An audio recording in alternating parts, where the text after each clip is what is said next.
Hello बच्चों, आज हम करेंगे class 9 chapter 1 the French revolution. Chapter बहुत इंटरेस्टिंग है, one of my favourite subject history. चलो स्टार्ट करते हैं, उसके बाद आगे का देखते हैं।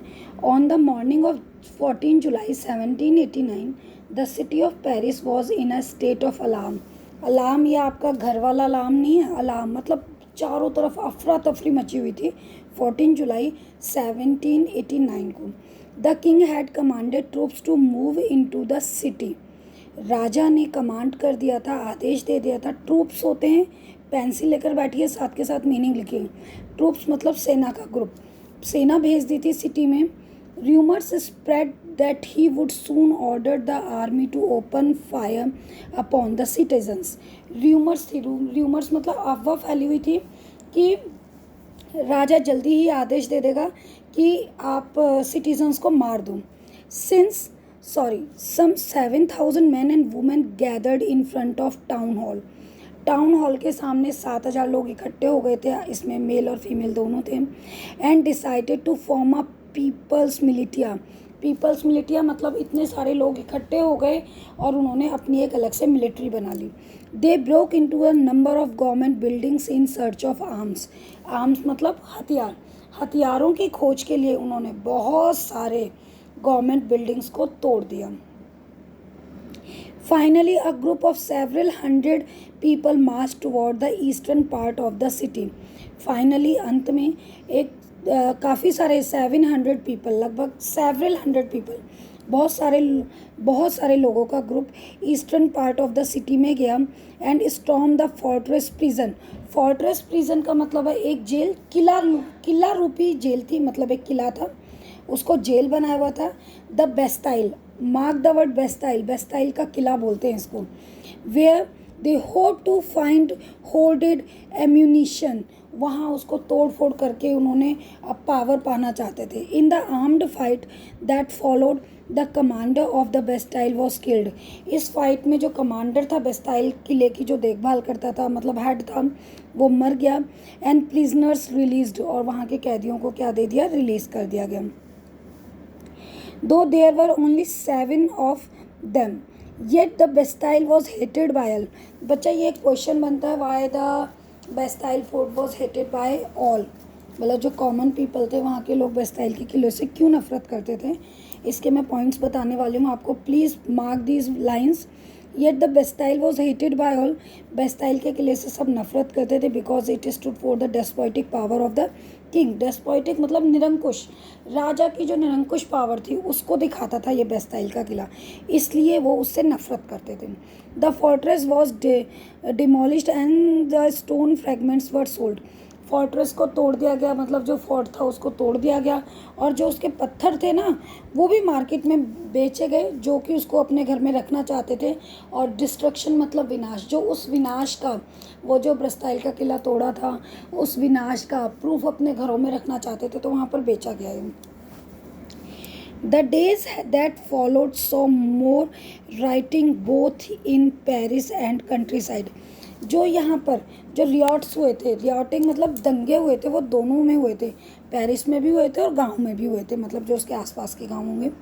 Most people were protesting against the high price of bread. ज़्यादातर लोग जो प्राइस ऑफ ब्रेड, मतलब ब्रेड की कीमतें बढ़ रही थी वहाँ पर, उसके खिलाफ विद्रोह कर रहे थे। Much later when historians looked back upon to this, they saw it is the beginning of chain of events that ultimately led to execution of the king of the France. इसको हम आगे पढ़ेंगे कि ये execution of king of the France क्यों हुआ था, आगे चैप्टर में आएगा, लेकिन यहाँ पर शुरुआत करती गई है। और ऐसे बहुत सारे events, one by one events, घटनाएं घटित हुई थी, जिसका जो कि कहाँ पर अंत हुई, एग्जीक्यूट किया गया। एग्जीक्यूट करना मतलब राजा को फांसी दे दी गई थी फ्रांस के। दो most people at that time did not anticipate that this outcome, how did it happen, मतलब किस तरीके से राजा को फांसी दी गई, क्या क्या रीजंस थे, वो हम सब देखेंगे। और ये जो पिक्चर है ये बेस्टाइल के किले को दिखा रही है और वहाँ पे लोग विद्रोह कर रहे हैं। अब इसमें फर्स्ट पार्ट आ रहा है French society during the late 18th century, 18th century में फ्रेंच सोसाइटी कैसी थी। बच्चा बहुत इंपॉर्टेंट चैप्टर है, बहुत इंटरेस्टिंग चैप्टर है, because the French revolution lead to the European revolution, जिसको कि हम 10th में पढ़ने वाले हैं। तो प्लीज़ थोड़ा इसको माइंड सेट कीजिए अपना। इन 1774 Louis 14 of the Bourbon family of king ascended the throne of the France। 1774 में लुइस 16 को बर्बन फैमिली का राजा बना दिया गया। He was 20 years old and married to the Austrian princess Marie Antoinette. दूसरा क्वेश्चन बन गया आपका। पहला क्वेश्चन बना कि लुइस कौन सी फैमिली से रिलेट करता था, तो बर्बन डायनेस्टी से रिलेट करता था वो। और उसके बाद है उसका पूरा नाम क्या था, तो लुइस 16 है। थर्ड क्वेश्चन उसका कि कौन से ईयर में बना, तो 1774 1774 में बना। फोर्थ क्वेश्चन इसका बन रहा है कि वो कितनी उम्र का था और किसके साथ उसकी शादी हुई। उम्र वाला क्वेश्चन जनरली नहीं आता, लेकिन ये क्वेश्चन आता है कि उसकी शादी किसके साथ हुई, तो प्रिंसेस ये एंटोनी, ठीक है। Upon his accession the new king found an empty treasure. जैसे ही वो थ्रोन पे बैठा, थ्रोन मतलब सिंहासन पर वो बैठा, उसको राजकोष खाली मिला। Long years of war had drain the financial resource of the France. बहुत लंबी वॉर चल रही थी, जिसकी वजह से जो फाइनेंस था उसका वो ड्रेन आउट हो चुका था, मतलब फाइनेंस ही नहीं था, राजकोष में धन ही नहीं था, राजा के पास पैसे ही नहीं थे उसके ट्रेजरी में। Added to this was the cost maintaining an extravagant court at the immense palace of Versailles. दूसरा रीज़न क्या था उसके पास पैसे ना होने का, एक बहुत बड़ा किला था वर्सलिस में, मतलब महल था, और बहुत सुंदर महल था। अब जितना सुंदर होगा उसकी मेंटेनेंस उतनी होगी, तो उसकी मेंटेनेंस में बहुत ज़्यादा खर्च होता था। Under Louis 16 France help the 13 American colonies to gain their independence from the common enemy Britain. तीसरी बात ये थी कि जो फ्रांस का राजा था उसने 13 अमेरिकन कॉलोनीज़ को, अमेरिकन कॉलोनीज़ जैसे भारत को अपनी कॉलोनी बनाया गया था, उपनिवेश बनाया गया था, ऐसे ही अमेरिका ने भी बहुत सारी देशों को अपना उपनिवेश बना रखा था। तो जो ये लुइस था, ये लुइस से पहले वाले जो राजा थे, उन्होंने 13 कॉलोनीज़ को ब्रिटेन से आज़ाद कराने के लिए पैसा दे रखा था। The war added more than $1 billion to a डेप्ट। ये लिब्रे जो होता है बेटा, यहाँ की करेंसी होती है, इनसे उन पर बिलियंस का कर्जा हो गया and had already risen to more than 2 billion livres, और 2 billion से भी ज़्यादा का कर्जा हो गया था। Lenders who gave the state credit now begin to charge 10% interest on loans. बिल्कुल जिन लोगों ने पैसे दिए थे वो 10% का लोन ले रहे थे उनसे। So the French government was oblige to spend an increase percentage of its budget to interest payments alone. अब वो पैसा कैसे दे सकती थी सरकार भाई, कैसे देती है, हमारी गवर्नमेंट कैसे करती है, टैक्सेस बढ़ा देती है, ऐसे ही उन्होंने टैक्सेस बढ़ा दिए। To meet its regular expense such as the cost of maintaining an army. अब रेगुलर एक्सपेंसेस होते हैं, जिससे बच्चा हमारे घर के रेगुलर एक्सपेंसेस हैं कि हमें देखो अभी हमारा लॉकडाउन है तो हमारी कोई इनकम का सोर्स तो है नहीं, लेकिन हमारे रेगुलर एक्सपेंसेस हैं कि भाई हमें दूध भी चाहिए, हमें ब्रेड बटर भी चाहिए, मतलब खाने के लिए चीज़ें भी चाहिए, स्कूल फीस भी चाहिए, तो ये तो हमारे रेगुलर एक्सपेंसेस हैं ना। ऐसे गवर्नमेंट के रेगुलर एक्सपेंसेस होते हैं कि भाई उनको आर्मी के लिए पे करना है, रोड्स बनवानी है, गवर्नमेंट ऑफिसर यूनिवर्सिटीज़ में पैसा देना है, तो इन सबको गवर्नमेंट कहाँ से देती है, ये जो हमारी सरकार है ये सड़कें बनाती है, तो कहाँ से पैसे जाता है, जो लोग टैक्स पे करते हैं, मतलब टैक्स बढ़ जाता है, इस प्रकार से टैक्स उन्होंने बढ़ा दिया। Yet even the measure would not had sufficed. French society in 18th century was divided into 3 states. अब देखो टैक्स बढ़ा दिया तो कोई बात नहीं, टैक्स बढ़ाना है तो सब पर बराबर टैक्स बढ़ाना चाहिए, लेकिन फ्रांस में एक बहुत बड़ी किल्लत ये थी, दिक्कत थी बहुत बड़ी, कि जो भी टैक्स होता था वो उनकी तीसरी सोसाइटी को देना पड़ता था, और जो स्टेट था वो 3 सोसाइटीज़ में बटा हुआ था। And only members of third state have paid taxes. Third state को टैक्स पे करना होता था। The society of states was part of a feudal system that dated back to the middle ages. The term old regime is usually, यहाँ पर देखो एक term आ रही है ओल्ड रिजाइम। ओल्ड रिजाइम क्या है, 1779 से पहले जो बर्बन फैमिली थी वहाँ पर राज करती थी, उसको ओल्ड रिजाइम बोलते हैं। ये क्वेश्चन भी पेपर में आता है कि what do you understand by the old regime. The term old regime is use to describe the society and institutions.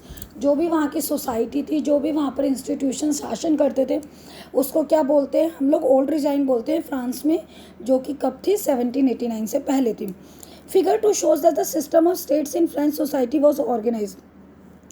देखो फिगर 2 में देखो बिल्कुल ऑर्गेनाइज है सोसाइटी, क्लर्जी है, नोबेल्टी है, और थर्ड स्टेट है।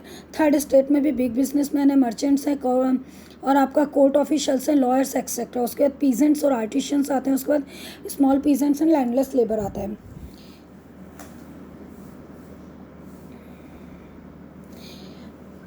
पीजेंट्स मेड अब 90% ऑफ द पॉपुलेशन। अब देखो बच्चे, पीजेंट्स कितने थे? 90%। इसका मतलब हम लगा सकते हैं कि सोसाइटी में अमीर लोग बहुत मुट्ठी भर थे, जिनके हाथ में सारी पावर केंद्रित थी, और गरीब लोग बहुत ज़्यादा थे। 90% गरीब लोग हैं भाई। However, only a small number of them owned the land they cultivated। और जो किसान थे उनमें बहुत कम किसानों के पास जो अपनी ज़मीन होती थी। About 60% of the land was owned by nobles। 90% population गरीब है, लेकिन 60% जो है वो अमीर लोग हैं, चर्च है and other richer members of the third state. The member of the first two states, जो पहली दो स्टेट्स हैं, मतलब नोबेलिटी और clergy, enjoyed certain privileges। privileges का मतलब होता है वो चीज़, वो पार्स जो उनको पैदाइशी मिलती हैं। जैसे पंडित का बेटा है वो पंडित ही बनेगा आगे जाकर के, मतलब उसको पावर मिल गई। या फिर आप देखो, आई एम नॉट क्रिटिसाइजिंग कि भाई सोनिया गांधी का बेटा है तो राहुल गांधी है तो उसको इतनी पावर मिल गई है, ऑलरेडी पावर है उसके पास में। They are using the privileges. या अंबानी का बेटा है तो देखो रिच फैमिली में हुआ है तो he is also using privilege. I am not denying the fact कि उन लोगों ने मेहनत नहीं की है, पर मैं आपको यहाँ प्रिविलेजेस का मतलब समझाना चाह रही हूँ कि अमीर है तो अमीर का बच्चा ऑलरेडी सोने की चम्मच लेके पैदा हुआ है। By the birth, the most important of these was exemption from paying taxes to state. सबसे इम्पॉर्टेंट बात ये थी कि उनको टैक्स नहीं पे करना है। The nobles further enjoyed feudal privilege. Nobles को भी वही प्रिविलेजेस मिलते थे। This included to render services to the lord, to work in this. Peasants were obliged to render service. जो किसान थे उनको क्या करना है? सर्विस देनी है, मतलब काम करना है। लॉर्ड्स के यहाँ, बड़े लोगों के यहाँ, to work in the house and fields, घरों में काम करना है, खेतों में काम करना है। To serve the army, army को सर्व करना है। और to participate in building roads, building और रोड्स को भी बनाना है। The church to extracted its share taxes called. ये भी एक आपके दो क्वेश्चंस बनते हैं। थीसिस, एक तो डायरेक्ट टैक्स होता था द चर्च, और एक हमारा चर्च लगाता था। अब देखो, the church to extracted its share of taxes called thesis. जो चर्च टैक्स लगाता था किसानों पे उसे थीसिस बोलते हैं। And finally all the member of third states had to pay taxes to the state. Okay, मतलब जो चर्च टैक्स लगाएगा थर्ड स्टेट पर उसको थीसिस बोलते हैं। एक दूसरा टैक्स होता था डायरेक्ट टैक्स, उसको बोलते थे टेले। And a number of indirect taxes, ये हो गया एक डायरेक्ट टैक्स लोगों पर, पीजेंट्स के ऊपर। और बहुत सारे इनडायरेक्ट टैक्सेस भी थे जो रोज़मर्रा की चीज़ों पर, आर्टिकल्स ऑफ एवरीडे कंजप्शन, जैसे कि नमक है, तम्बाकू है, इस तरीके से हर चीज़ पर टैक्स लगा हुआ था। The burden of financing activities of the state through taxes was borne by the third state along. मैंने आपको पहले ही बताया था कि खाली तीसरी स्टेट पर यह टैक्स लगाया जाता था। इसमें देखो न्यू वर्ड्स दिए हुए हैं। लिवरे, unit of currency in France की करेंसी है जो कि डिसकंटिन्यू हो गई है 1794 के बाद में। क्लर्जी, वो पर्सन जो स्पेशल फंक्शंस होता था चर्च के लिए करते थे। थीथे, एक टैक्स होता है जो चर्च लगाता है। कंप्राइजिंग 1/10 ऑफ एग्रीकल्चर प्रोड्यूस, मतलब अगर आपका 100 किलो हुआ है अनाज तो आपको उसका 1/10% आपको देना पड़ेगा गवर्नमेंट को। टेले, एक टैक्स होता था जो डायरेक्टली स्टेट लगाता था। और ये जितना मैंने पढ़ा है इसमें से आप शॉर्ट क्वेश्चंस बना लीजिएगा और रजिस्टर में मेंशन कर लीजिएगा।